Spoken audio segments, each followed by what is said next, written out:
Le mercredi 4 avril 2001, le commandant Massoud avait fait sa première et dernière visite à Paris. Nous avions été les seuls à le recevoir.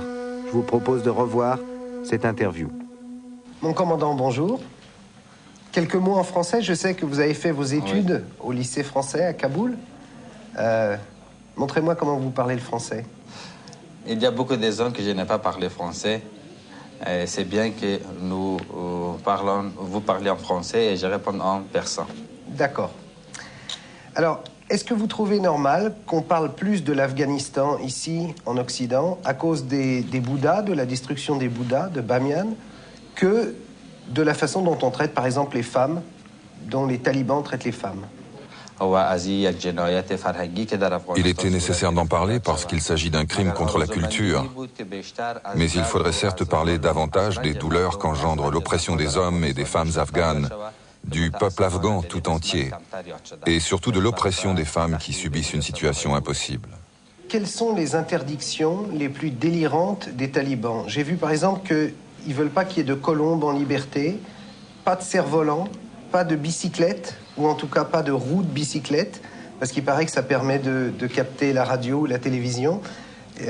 Finalement, on dit que ce sont des fous de Dieu, mais est-ce qu'ils ne sont pas juste fous tout court?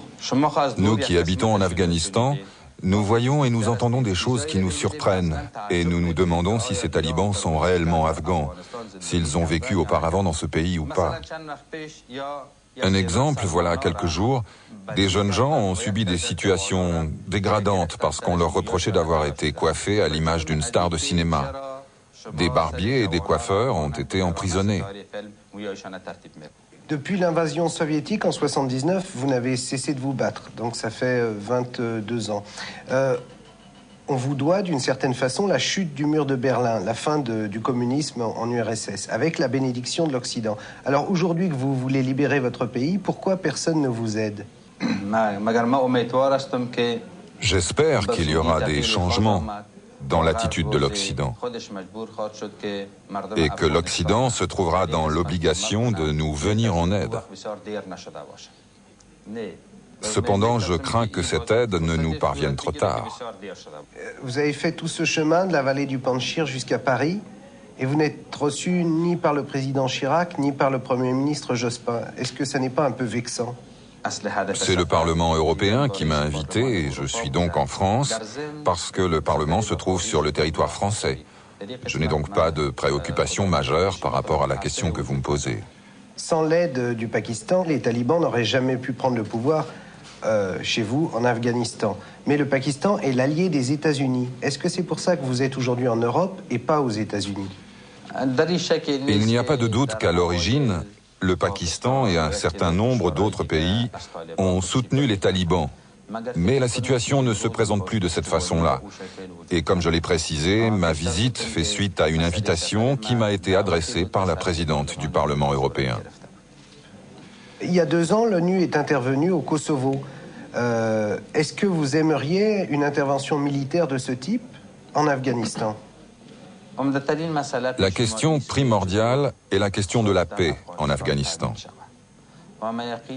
Si l'ONU et le reste de la communauté internationale souhaitent sérieusement le retour de la paix, il y a d'autres moyens.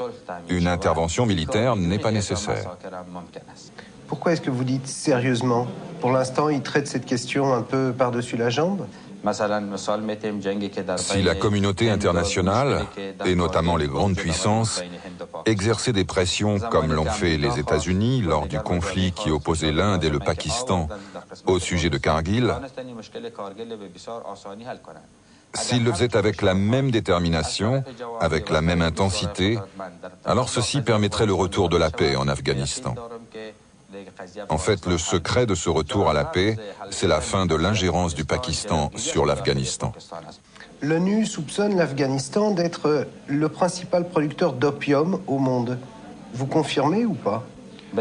Absolument, c'est indiscutable. Non seulement il n'y a pas eu d'obstacle à la culture de l'opium, mais elle a été également encouragée, diffusée et répandue. Ceci représente une source importante de financement pour les services secrets pakistanais et pour les talibans. Vous avez eu un temps le pouvoir en Afghanistan, vous êtes entré en libérateur dans Kaboul en 92. Pourquoi ça n'a pas marché? Qu'est-ce qui s'est passé? Est-ce que c'est encore à cause du Pakistan? Oui. Dès le début, le Pakistan souhaitait l'installation à Kaboul d'un régime à sa solde, d'un régime qui le soutienne. Si le Pakistan n'était pas intervenu dans cette situation, la guerre à Kaboul n'aurait pas duré. Est-ce que Ben Laden est soutenu par les talibans? Et est-ce que le fait qu'il soit soutenu par les talibans n'est pas bon pour vous, puisque ça énerve les Américains? Les mauvaises actions de Ben Laden énervent peut-être les Américains, mais ça coûte beaucoup plus cher au peuple afghan. Il y a entre 4 et 5 000 de ces combattants qui soutiennent les talibans, et évidemment l'argent de Ben Laden est utilisé dans l'intérêt des talibans. Quels sont vos modèles dans la vie? On dit par exemple que vous aimez De Gaulle, on vous compare aussi souvent à Che Guevara ou même à Bob Marley. Incontestablement, quiconque se bat ou s'est battu pour la défense de son pays mérite notre estime. Et nous devons utiliser ses expériences et ses acquis. Bien sûr, le général de Gaulle a libéré la France, mais il a donné aussi des idéaux à d'autres combattants qui ont milité pour l'indépendance de leur pays. Est-ce que vous êtes marié et est-ce que vous avez des enfants? Naturellement, ça fait déjà quelques années que je suis marié et que j'ai des enfants. Combien? Quel âge ils ont? Qu'est-ce qu'ils font? Ils vont à l'école? Comment ça se passe?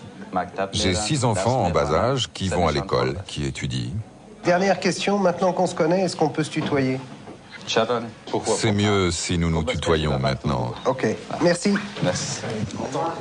Ainsi se termine le vrai journal, mais évidemment pas le film des événements. À suivre donc dimanche prochain à 12h40 en clair sur Canal+. Et d'ici là, méfiez-vous. Bon, méfiez-vous de tout finalement.